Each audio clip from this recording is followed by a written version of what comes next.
All right, let's dive in. Today, we're going to demystify Git. It's the invisible engine that powers pretty much every app on your phone and every website you visit. If you've ever wondered how on earth thousands of people can build one piece of software without the whole thing just collapsing into chaos, well, you're in exactly the right place. Let's get into it. So let's start with that big question, right? How do you get hundreds, maybe even thousands of developers all working on the very same code for one single app without it turning into a total disaster? How do you stop people from constantly overwriting each other's work? This is a fundamental problem that Git was born to solve. So here's our game plan. First, we're going to look at the mess that was life before Git. Then we'll introduce Git as the solution, our coding safety net. After that, we'll walk through the core workflow every single developer uses day in and day out. We'll see how that scales up for entire teams using this amazing feature called branches, and then we'll zoom out to see its role as a powerful automation engine. And finally, we'll wrap it all up with the key takeaways you really need to know. To really get why Git is such a huge deal, you've got to understand what things were like without it. And trust me, it was a messy, risky, and super inefficient way to build anything. I mean, just picture this. You hit save and poof, you just wiped out hours of your colleagues' hard work. Or maybe you introduce a massive bug and there's no simple undo button to go back. Your project folder is just this nightmare of files called final_version2, and my personal favorite, final_for_real this time. This was the actual reality, and it was a massive roadblock to getting anything done. And into this total chaos steps our solution, Git. And it's way more than just a tool. It's a whole new philosophy for how we manage code and work together. At its core, Git is a distributed version control system. Okay, let's break that down. Version control system, that's basically a time machine for your code. It tracks every single change. But the really important word here is distributed. See, older systems kept that time machine on one central server.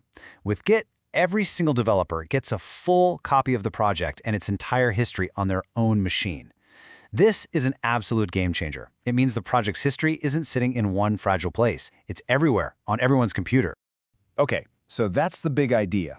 But how does a developer actually use this thing? Let's zoom right into the core 4-step workflow that makes it all click. Every single change you make goes on this really deliberate 4-step journey. First, you just do your work. You modify your files. Simple enough. Second, you pick and choose which specific changes you want to save in your next snapshot. This is the staging area, and it's awesome because it lets you be super intentional. Third, you save that snapshot to your personal history with a little message describing what you did. We call this a commit. And finally, when you're ready, you share those commits with the team. This whole process is key because it keeps the project's history clean, organized, and easy to understand. Now, working on a team is a two-way street, right? You push your changes out, but you also need to grab the latest work from everyone else. The main command you'll use is pull.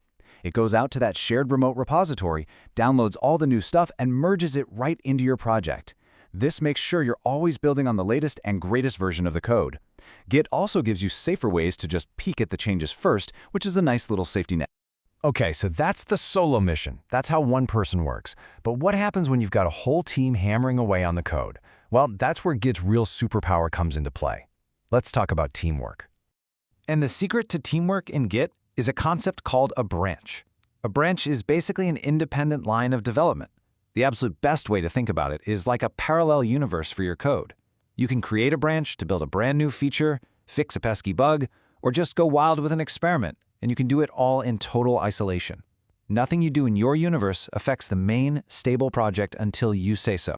This idea powers what we call the feature branch workflow. It's super simple. You create a new branch, your own little parallel universe for whatever you're working on. When you're done, you open something called a pull request. This is basically you saying, "Hey team, my work's done, can you please take a look?" It's a formal moment for code review and discussion, and it makes sure only top-notch, approved code gets back into the main project. Now, of course, when you've got a bunch of people working in their own parallel universes, sometimes two people change the exact same line of code. When you try to bring those universes back together, Git just stops and says, "Whoa, I don't know what to do here." This is called a merge conflict, and it's a totally normal, expected part of working on a team. So when a conflict happens, Git sticks these weird-looking markers right into your file. If you're new to this, it looks like a terrifying error message.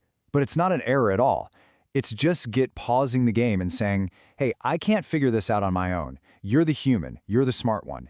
You need to look at these two versions and decide what the final code should be. And fixing it is actually way easier than it looks. You just open the file, delete all those weird markers Git added, and edit the code to be exactly what you want it to be.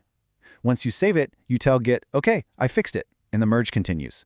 It's a manageable task, not a 4-alarm fire. So far, we've really been talking about Git as a tool for developers, but its impact is so much bigger than that.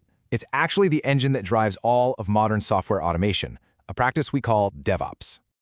This is where the magic really happens. In a modern setup, that simple git push command we talked about, it doesn't just share your code anymore. It acts like a trigger. It kicks off an entire automated assembly line. That one command can build the software, run thousands of tests, scan for security holes, and even deploy the new version out to users around the world. Git is the starting pistol for that whole amazing pipeline. Okay, we have covered a ton of ground. So let's take a moment to lock in the most important ideas and best practices to make sure everything really sticks. First things first, let's clear up one thing that trips up everyone at the beginning. Git is not GitHub. They're different. Git is the tool itself, the engine that runs on your computer tracking changes. GitHub and its friends GitLab and Bitbucket are websites. They're hosting services for your Git projects. They add all the cool social and collaboration stuff like pull requests on top of Git. Think of it like this. Git is the engine. GitHub is the car. So if you want to use Git like a pro, just remember these 5 golden rules. 1. Commit your work often, in small, logical pieces with clear messages. It's like writing a clean diary of your project. 2. Always use a branch for new work. Never work directly on the main code. 3. Keep that main branch clean and stable. It should always be ready to go. 4. Use pull requests to get a second pair of eyes on your code. And 5. A simple habit that saves a lot of headaches. Always pull the latest team changes before you push your own. So what's the bottom line here? Git isn't just another program you have to learn. It is the absolute foundation of how all modern software gets built. It's the one place everyone on the team agrees is the single source of truth for the project's entire life story.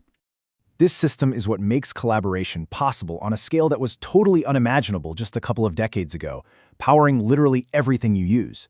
Now that you understand this incredible foundation for modern creation, the only question left is, what are you going to build with it?